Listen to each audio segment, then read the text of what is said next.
There's a restaurant down on Academy Street that has long made a name for themselves with fresh and local fare, and they've been nominated in one of the top restaurants to visit in Canada.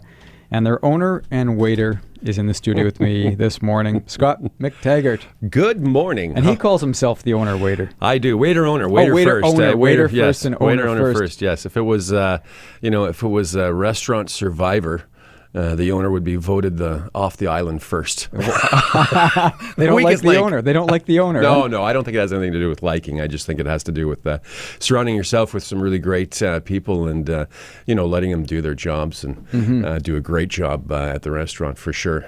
So you came by way of restaurants. It's not your first career, that's for sure. You did some other things before running Fusion. You were a rock musician and a comedian. You still are kind of all those things. Well, I'm not sure about my success in the past. I'm not sure about my success in the future. I always feel like by admitting that I'm successul, that it sort of implies a bit of a finish line, and we're not finished at all. We're just getting warmed up. So, I've been a career hospitality guy, slow food, fast food, hotels, restaurants, nightclubs, including my last job, which was as general manager at Rumors Comedy Club. And when the dishwasher doesn't show up, and you got to roll up your sleeves and wash some dishes. And if the opening act doesn't show up, well, you got to get up on stage and turn that crowd into an audience, because the headliner doesn't like to get up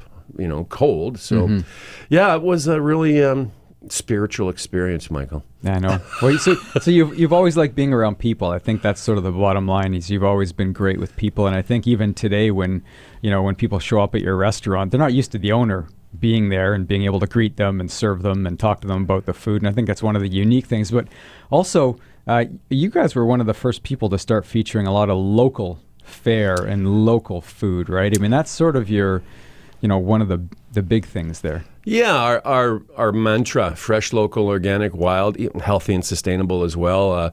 20 years ago when we opened the restaurant, gosh, I don't even want to think about that, but the idea of a 100-mile diet, this type of thing didn't really exist. But freshness has a geography. And what I mean by that is that local means fresh ingredients, sourcing locally. I'm sure the carrots from China are fine, but by the time they get here, they're just not that fresh anymore. And so to have a restaurant in Winnipeg, which is an extremely competitive market, lots of great restaurants of all sort of slow food, fast food all around.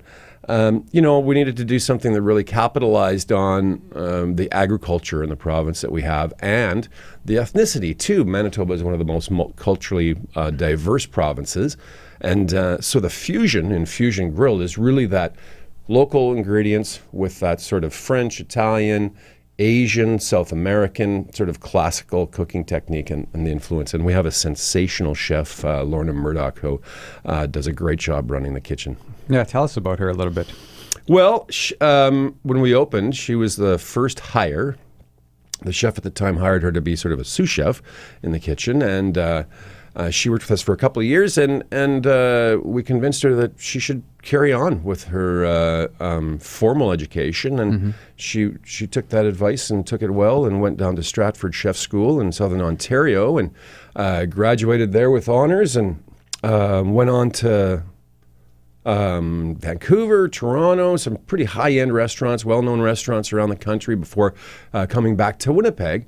And she was in Winnipeg for about a year, working in a couple of different places when I needed a new chef. And we sat down and talked, and well, that was over 14 years ago. Wow, that's amazing. She's been there basically from the beginning, other than a few years in between. And yeah, she's tolerated a lot of my we're a pretty good team. I'll source the ingredients, and I'll tell the stories about where food comes from, which fascinates me, and it fascinates our guests as well, which is interesting. And she really is the creative influence in terms of coming up with these spectacular dishes that people just blows their minds, really. So let me ask you a question. I mean, let's summer is obviously a bountiful time. Fall is a bountiful time. What about winter? What do you guys do in the winter? Since now we're in December, Right. And you do the best you can to source local and fresh ingredients. That's the challenge here in Winnipeg. Well, how do you guys rise to that challenge? Well, that's a great question. Thank you, Michael. In the summertime and when the ingredients are coming into season, they drive. The ingredients themselves drive, changes to the menu. And, when we have a lot of foragers that, come to the back door, they get a box full of, morel mushrooms or fiddleheads or, and basically it becomes, oh, wow, look at these. They're gorgeous. And you learn a little bit about what the season is like and then they're fresh. Let's get them on the menu. And in the wintertime, less fresh things. We buy a lot of organic ingredients, so from around North America, because, of course, some of those things just aren't available locally. Romaine lettuce, for instance. And I'm not sure if you're aware of this, Michael, but it's a City of Winnipeg bylaw that you have to have a Caesar salad on your menu in Winnipeg. I think so. I've seen it just about everywhere. Exactly. So in the wintertime, the creativity on the menu really comes more from us. We often joke that our first cookbook is going to be 101 things to do with a rutabaga.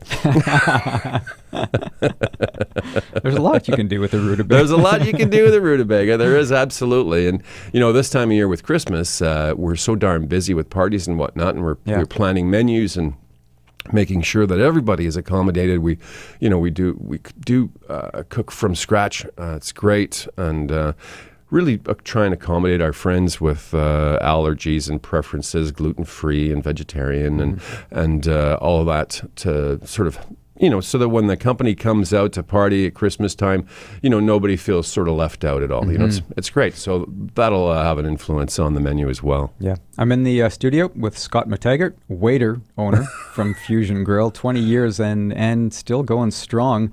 The other thing that's kind of unique is that the dining room there. It's almost like, you can sit in it and feel like you're on your own, but at the same time, it's almost like you're almost in your own home because it's so intimate there, It is a very intimate room, very lively as well. Yeah. When the place is filled and there's that din, that sort of atmosphere of excitement, as you say, but at the same time, my staff are excellent, and you're always welcomed into the restaurant. We are always sincerely happy to see you.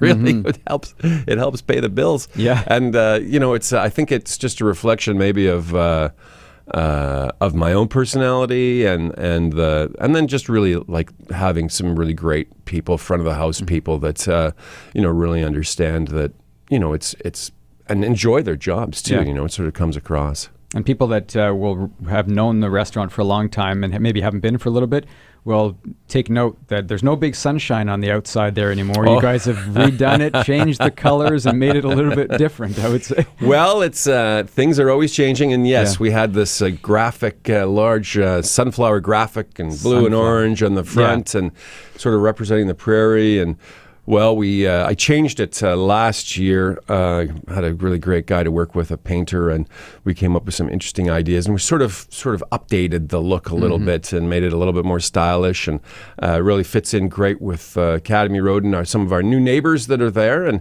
But it's funny.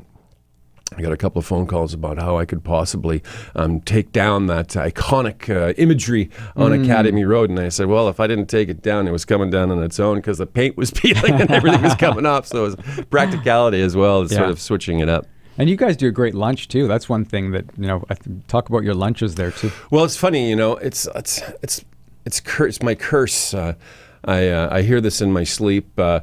Oh, geez, I didn't know you were open for lunch. There you go.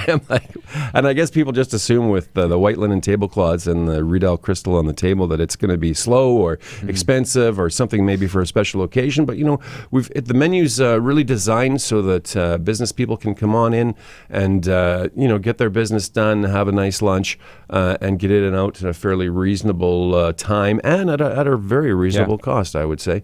And then at the same time, for some of our sort of retired friends and clientele that want to come in and have a more relaxing lunch, it works really well for them too. And we've got some great dishes on the menu featuring really fresh local fish, nice at lunchtime, and some sandwiches, and of course the soup of tomorrow, which people changes every day, and people come in and they don't even want to know what the soup is. Just bring it. Just bring it. Yeah, you got it. That sounds cool. Yeah, it's nice. And we didn't even touch on the wine. That's another important aspect of the whole. Because the restaurant business is so easy, I thought, yeah. Well, why not have an all Canadian wine list? Just to maybe toughen it up a little bit, perhaps. But no, sincerely, the wine list is all Canadian. It has been for 20 years. I thought that with our fresh local approach, we would want to pair it. If you went to France and you went to a village there, you would eat the food from the surrounding village and drink the wine from the region, and the two just sort of come together. And that was really where restaurants began back in the 1700s. And that's kind of the model for us. So we're not really doing anything new. We're kind of just duplicating something that's always sort of happened and something that's natural. And so I spent a lot of time sourcing wine. That's a tough job. Yeah, I know. You got to drink a lot of research to win an award for your wine list if it's all Canadian, let me tell you. But had a great time in Nova Scotia this past June in the Wolfville area and in the Annapolis Valley, Benjamin Bridge, and just really enjoying some of the different sort of terroir wines that they have there. And, of course, out to BC and Southern Ontario as well to source some really unique, different local labels. And I think with the wine industry in Canada growing so massively over the last 10 years, it's made your job a little bit easier. It's funny, for sure. And in the old days, couple wineries. People used to say, "Hey, the food's good, but why are you forcing us to drink Canadian wine?" Yeah. And I'm like, "What do you mean? What do you do? Do you walk into a Chinese restaurant and chastise the owner for serving Chinese food? No, of course not." But today, as you say, it's extremely popular, and I mean, it's one of the most popular SKUs I think on the retail level as well. And people are sort of enjoy sort of the opportunity to sort of maybe come to the restaurant and maybe have an experience that's totally unique, or else something that they can't have in Winnipeg, they might have to actually go out to the wine country to enjoy on their own. Yeah. It's having those exclusive labels really is a lot of fun. And we get a lot of help from our sort of retail people as well, sort of sourcing different things. It's hard. It's hard to find a good Canadian wine list, extensive Canadian wine list when you go to a restaurant, for sure. Lots of Italian and French and Australian, and which is fine. Yeah, exactly. I mean, I love all wine, for sure. Don't get me wrong. I'm not. It's not a political move. It's more of a concept of who we are, and of course, it's a lot better for our economy. I'm a proud Canadian. I'm a proud Manitoban, and I'm a business person as well. Although I don't really come across that way all that often, but it is the whole package, and it does all have to sort of make sense in your mind, and even the decor, the ambiance in the restaurant features local artist Kirsten Britt Hansen, whose prairie landscapes are just monstrous, gorgeous, beautiful skies. I call them my big, expensive windows. And the music we play, I remember way back when you were at McNally, as a matter of fact, and you were very helpful with providing me with some suggestions for Canadian artists that we could play in the dining room to sort of complete that whole package, as I say, trying to sort of really create a restaurant that's focused on what's great about Manitoba and what's great about Canada, including, the ambiance. Yeah, well, go check them out, folks. That's Fusion Grill. They're at 550 Academy Road, or go to fusiongrill.mb.ca. As you said, as Scott was saying, that the menu keeps changing, so keep tabs with it. You can go to their website, again, fusiongrill.mb.ca. They keep it online, and again, 550 Academy Road. Scott, a pleasure to see you again, man. It was really nice to see you too, Michael. It's great. We'll thanks for having me. Yeah, and again, go check them out for their lunchtime or their dinner time. They got a great, great menu for both.